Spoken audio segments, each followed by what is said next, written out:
इस वीडियो का उद्देश्य किसी का इंसल्ट करना, किसी की भावनाओं को ठेस पहुंचाना नहीं है। इस वीडियो को सिर्फ और सिर्फ मनोरंजन के लिए बनाया गया है। इसे अपने दिल पर न ले। हम सभी कलाकार का सम्मान करते हैं। धन्यवाद।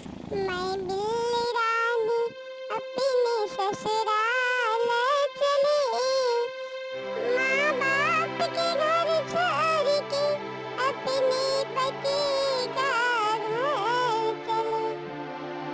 अपने भाई बहन साथ खेले हुए पल याद बहुत मुझे आएगी,